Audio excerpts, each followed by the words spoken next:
This is another video response to a video called The Sabbath in the Early Churches, put out by Seventh-day Adventist member Lasbo 4174.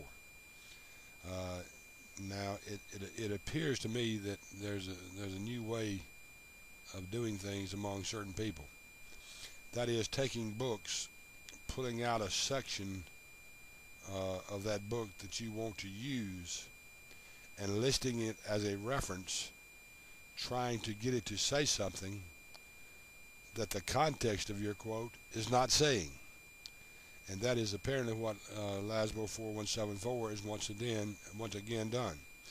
He has taken part of a paragraph and listed the part of the paragraph that he wanted to try to support early Christians worshiping on the Jewish Sabbath. But he never takes neither the section nor the paragraph and puts it into context. Now, the book I'm going to be using in this video is the book that he used for the citation I'm about to read. And that book is called Ancient Christianity Exemplified in the Primitive Domestic, Social, and Civil Life of the Primitive Christians, and in the Original Institutes, Offices, Ordinances, and Writs of the Church by Lyman Coleman. Now, the quote that he uses actually comes from page 530. This chapter 26, section 2, is a section called the Christian Sabbath, and it begins on page 527. But from page 530, he makes this partial quote from a paragraph, and I give you his quote.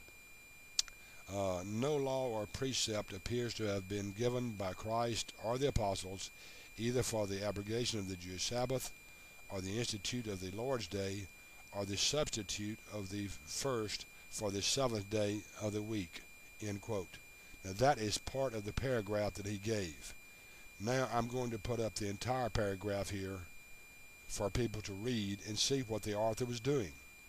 And you will see from this paragraph that I put up that he is actually showing why the early church and early Christians worshipped on the Lord's Day and not on the Jewish Sabbath.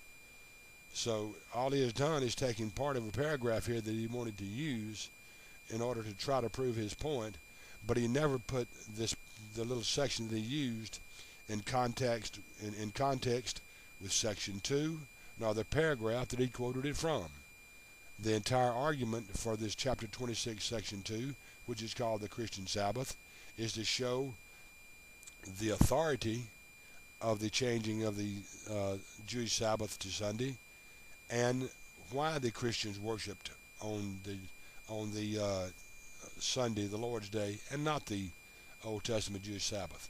And as you've read that paragraph there, I want to turn your attention to page 531, where you will find this paragraph on page 531 of this book, and I quote, "In this view of the development of the Christian Sabbath, one cannot fail to recognize the divine guidance of that good spirit which leads unto all truth.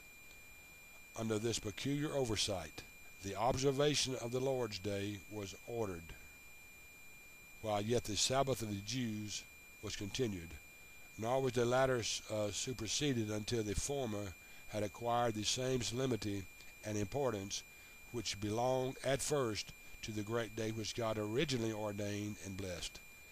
The design and end of both was indeed the same, the extension of God's grace to man. The Lord's Day was, in reality, the same to the people of God under the new dispensation as the Sabbath was to the people of Israel. Each was the great central point of its own dispensational representatively in the cardinal principle in the system and the chief means of the spiritual edification of God's people." End quote. So once again, Lasbo is using, as I've shown in two other videos, he's using a part of a book that supports Christians in the early church worshiping on the Lord's Day, not the Old Testament Jewish Sabbath. But what he did is just take part of a chapter out, part of a paragraph out, in a chapter that is dealing with why Christians worshiped on Sunday rather than on the Old Testament Sabbath. He's taken part of that paragraph out to try to show where the early churches worshiped on the Old Testament Jewish Sabbath, when that's not what the chapter or this section is showing at all. He just took part of it out that he wanted to use without ever putting it in context of the section or the context of the paragraph, much less in context of the early church. Once again, you see what happens when you try to misuse quotes that are not even saying what you want them to say. Until next time, this has been God is saying, God bless.